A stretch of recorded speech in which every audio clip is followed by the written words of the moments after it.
Everybody's getting camera shy. I love it. I'll stand in front of the camera. You don't have to stand in front of the camera. Okay, hold it right here. Yeah, we need Cal. You're right. Cal needs All right. to read. Thank you. So today we're taking a little step away from the norm. And it's primarily because on one hand, I have some requirements that I need to do because for some of you, you know that I am still a student also. For others that didn't know that, I am currently working through my Doctor of Health Science work, and today I have the joy and the privilege of recording the session to use as an artifact. So if I seem a little more nervous than usual, that would be why. But we're going to talk about some learning frameworks, and I am going to ask, because we're not, my mic is not working with the camera today, so what I am going to ask is that we try really hard not to be making noise in the background and make sure that the mic is picking up those that are talking. What we're going to have today, though, is a really immersive experience. We're going to talk about that process of starting to teach a golf lesson and how important golf lessons are to the job that we do as golf professionals. So those of you that are going to be working in the golf industry, regardless of what capacity, teaching golf lessons is a really important piece of that puzzle. Why is that? Can anybody remember what the mission of the PGA is? At least some portion of it. What's one of the pieces of the mission of the PGA? What is it? Grow the game of golf. What's one of the greatest tools that we have for growing the game of golf? Teaching and coaching. So teaching and coaching becomes one of those elements that regardless of whether you're a director of instruction, a director of golf, a head golf professional, or anything else, that teaching becomes one of those pieces that we have to help introduce the game of golf to new golfers. One of the ways that we do any instruction as teachers is what they call the gradual release of responsibility. You guys have all experienced this in some way, shape, or form. You've just probably never had it told to you as a framework for somebody to learn something. But when you're learning something new, what do they normally do? So let's say you're going to your first job. I know some of you worked at golf courses before. So your job is to clean the golf cars, right? So when you first did that, did somebody just turn you loose, or did they show you the process of cleaning the golf cars? They showed you the process of cleaning the golf car. Then they showed you where to put the golf car, where to park it if it has a specific spot, right? Yeah. How to make sure it's plugged in and charged, or that you're putting fuel in it, right? So what this is that gradual release of responsibility. We're giving small chunks of information, and then as we get better with that, we expand on it. We give you more responsibility as we go. Does that sound familiar? Everybody's experienced that, whether it be at a job, in school. You've been sitting in a classroom, they give you small chunks of things to work on. As you get more proficient with those, we start working with bigger numbers, we start working with variables, other things, right? Perfect. So that gets us into this idea of the gradual release of responsibility. For you, you've already had some customer relations base. What we're going to do is take some of that customer relations base that you had in the course that you're taking, and we're going to introduce it in a way that applies to teaching and coaching. And we've got some of our leaders for the Player Development Leadership Council here, Cole Villa, Owen Reichelderfer. They're going to help me out, and then they're going to be an extra fly on the wall for you, because what we're going to do as far as the GRR, the gradual release of responsibility, you're going to start off by getting to see me do it. So it's the I do. Then we're going to do a we do, where you're going to get broken into groups, and they're going to be an extra fly on the wall using the tool that you have in your hand right now as you go through this process of asking questions and creating a warm, inviting environment. So then you'll get a chance to do this yourselves. So that becomes the we do. And then the last piece of that would be you going out and doing it yourself. The goal of this is for you to get so comfortable with these first parts of teaching a golf lesson that it just becomes habit. How many of you have some habits that you do every day? Right? Aiden, give me one habit that you do every day. Brush my teeth. You brush your teeth. You get up, it's just part of your process. You don't think about it, it's just like, I get up, I do this, and I go and I brush my teeth, right? So you don't have to think about it. Anybody else? Who else has some habits? Jake? Coffee. Coffee is a habit. So you get up in the morning and you start the coffee pot, then you go and you get ready for the day and you come back and your job is waiting for you, right? You don't think about it, right? It doesn't take a lot of brain space for you to think about making that coffee for yourself in the morning. That's what we want this to be when you're teaching lessons too. We want you to be able to make this, the client, the student in front of you, we want everything to be focused and centered around them. Like we want to make them the center of the focus. So when we can make some of these elements of a very successful golf lesson just a habit, then you're no longer thinking about these pieces and you're able to look at what's going on with their golf swing and you're listening to their answers and you're taking in all of the information so you can construct a really good golf lesson for the person that's in front of you. Make sense? You guys ready to get introduced to it? All right. So I'm gonna ask that we don't block the camera, but let's get ourselves spaced out on either side. I'm gonna ask, I don't know who's my volunteer. Is Cole my volunteer today? You guess so? All right. So as we get started, on that paper, what you'll notice is with the golf lesson scorecard, this is gonna be how we evaluate and how we rate what's going on in the golf lesson, right? We're gonna end up going through about the first 3 holes that are on there, and the way that I created this, there's 9 holes, so there's 9 sections of stuff. We're only going to go through about the first 3.5, right? Each one of those 9 sections is broken into either 3, 4, or 5 subsections, and you would get a point for each one. Well, that starts to sound like a scorecard, doesn't it? So in the end, there are 36 possible points if we did all 9 elements. For you, we're only gonna go through those first few, and then I'm gonna give you some tips and tricks that I do to help make sure that when I'm teaching a golf lesson, I do make it centered around the student, right? So I've got this notebook here. And Nora, I've got a whole bunch of these floating around, some of them PGA logos, some of them not. You'll see some of them will have a whole bunch of little, like the highlighter tabs sticking off the sides of it. Each one of those tabs is flagging me to another section of that book for a specific student. When I start off my golf lessons, I always make sure that we get through the greeting and the meeting portion of it, and that part's really automatic for me after all these years because I'm getting old. But I get through that meeting and greeting portion, and then I make it a point to let them know, hey, I'm just gonna jot down some notes as we go through. So when I get to the question and answer portion, I'm starting to read into what makes this person tick. What type of environment is going to be most conducive to this person learning? And that's what I'm trying to accomplish. So to take a look at this, the way you'll go through, who has a pen? Everybody got a pen? Or a pencil? If not, you might have to borrow off of people. As you go through, you're gonna start marking this down on your scorecard. You're gonna use this scorecard multiple times today with different people in your groups as we go through, all right? Good? Got some people grabbing some pens and pencils. Everybody, half the class, 3/4 of the class.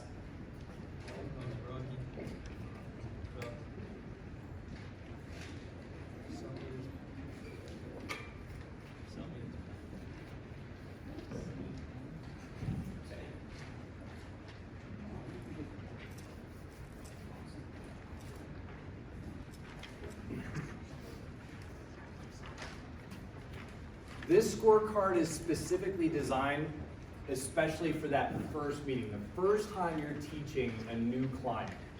That's really where this thing comes in and applies. Once you've started to build rapport with somebody, the first part of this scorecard isn't gonna be as necessary.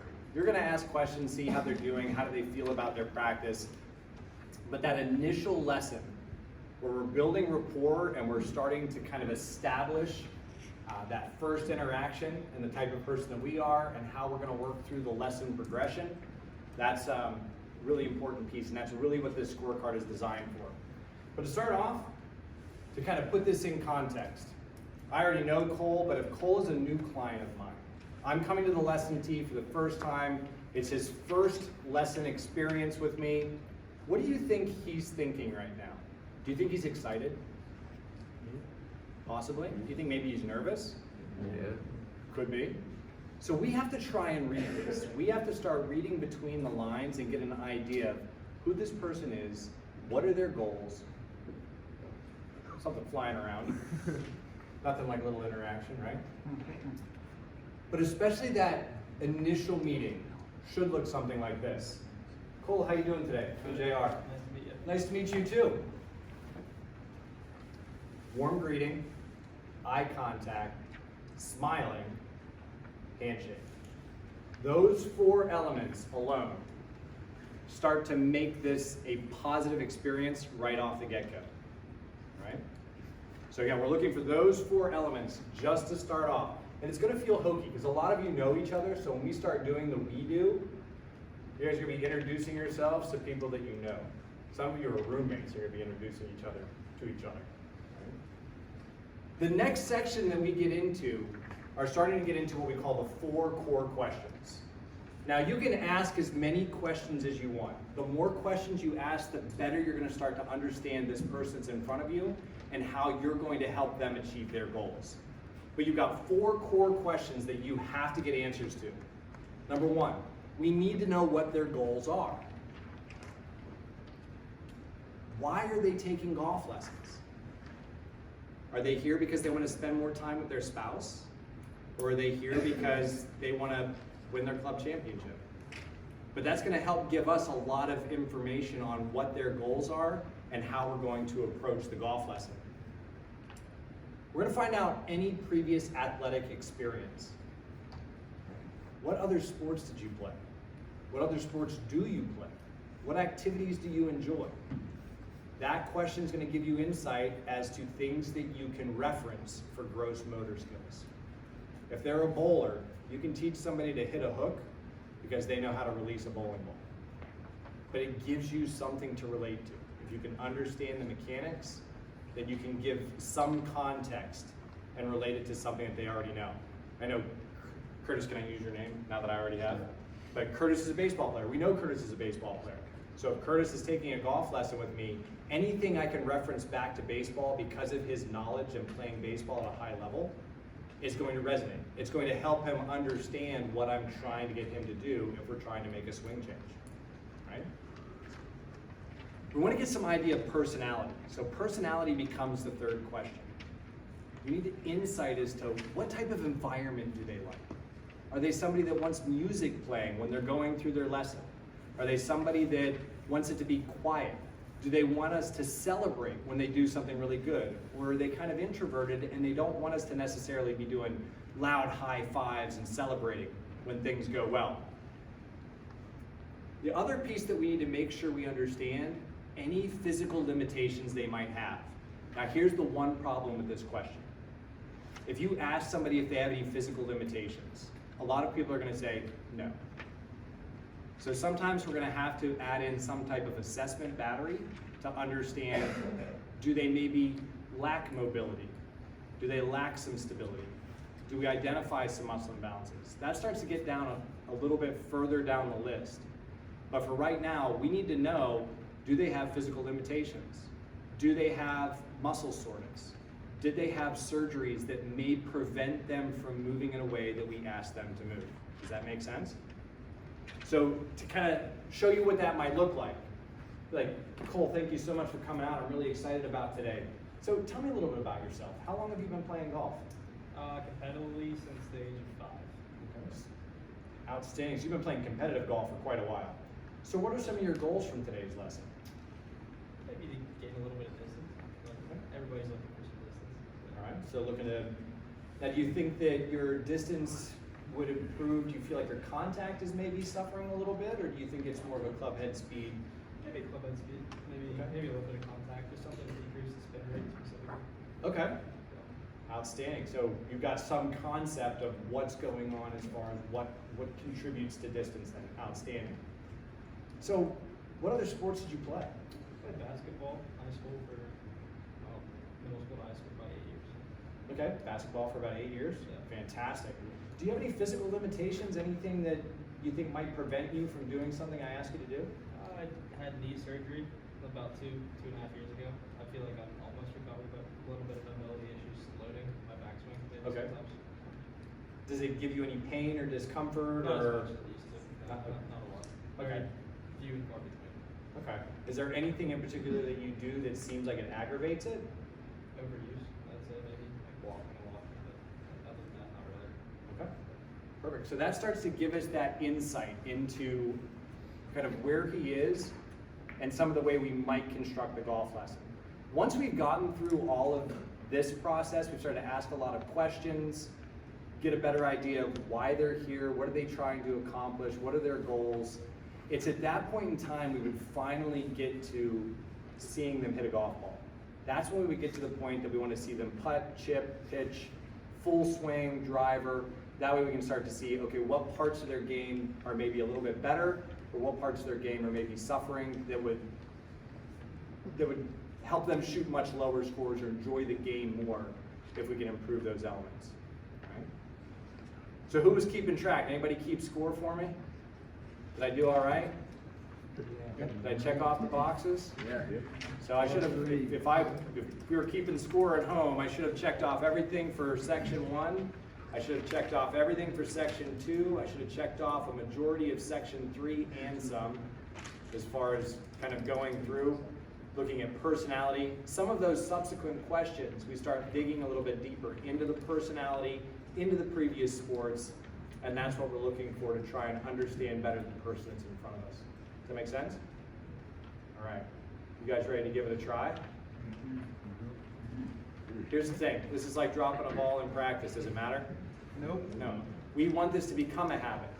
The first time you got up and you made coffee in the morning, Jake, was it automatically a habit, or did you have to spend some time thinking about it? I got to start the coffee maker. Hey, I had to think about it. You got to think about it.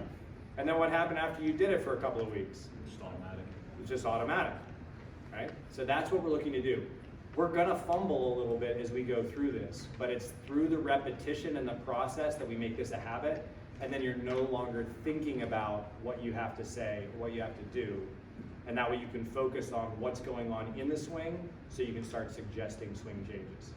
Make sense? Outstanding. All right. We've got 1, 2, 3, 4, 5, 6, 7, 8, 9, 10, 11, 12, 13, 14. So goofy number, of course. So we're gonna go 5, 5, and 4. So we'll just start at this end.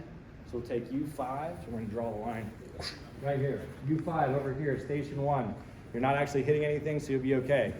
We go Jack, Ian, Zach, Nick, Cal. Oh, sorry. Grayson's like, ah. All right, we'll send you guys down here in 4.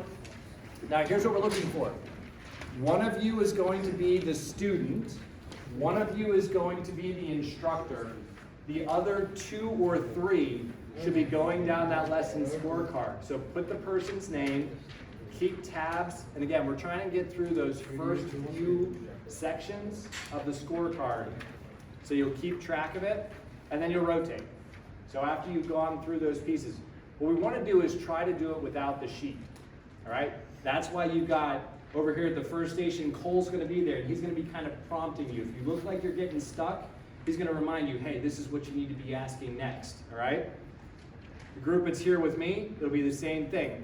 I'll be kind of prompting you and nudging you through, and then over at the third station, same thing. So the person that's actually asking the questions, you don't get the guide, you don't get the help. You've got somebody there as an instructor to help you work your way through it, but everybody else should be keeping score for the people that are going through it when it's their turn as the pro. Does that make sense? All right, so let's bring you 5 down here. Let's have some fun. Yep, you're going to the station there, and we'll get through the first couple people whoever we pestered.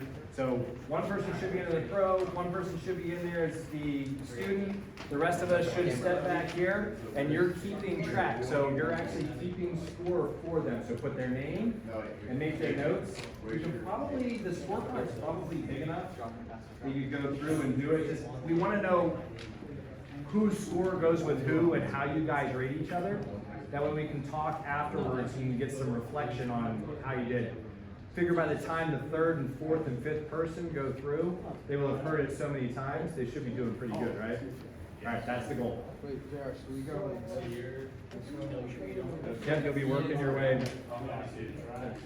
I was checking them off. So this is the criteria, 1, 2, 3, 4, 5. So some of them you're only gonna have 3. Okay.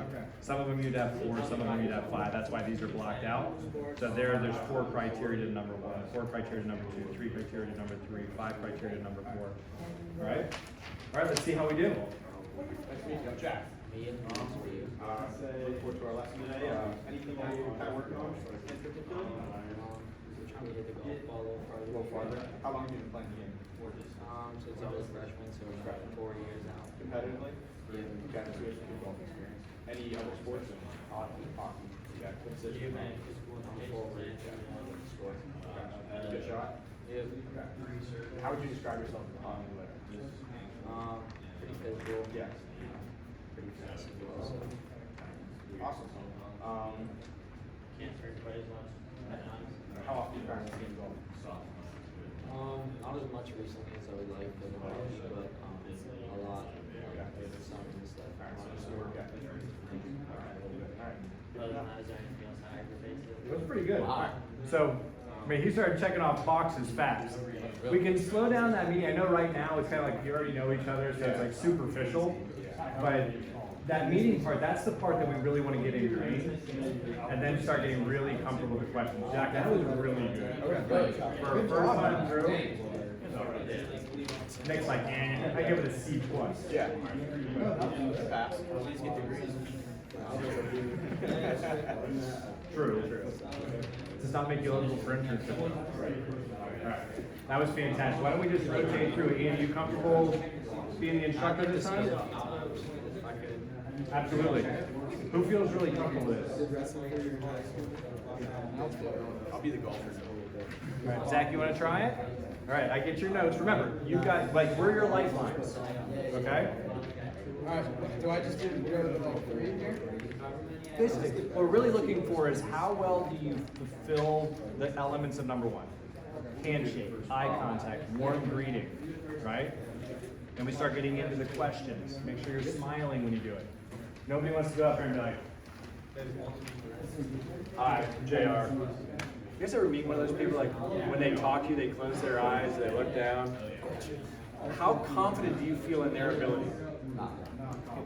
Like, all of a sudden, you came to this person for a golf lesson, and they're like, hi, Ian. Like, do you feel real good about taking a golf lesson off of me right off the get-go? No. All right. Zach, you ready? Nice to meet you. So, your goals. We're here, man. I don't. Ready?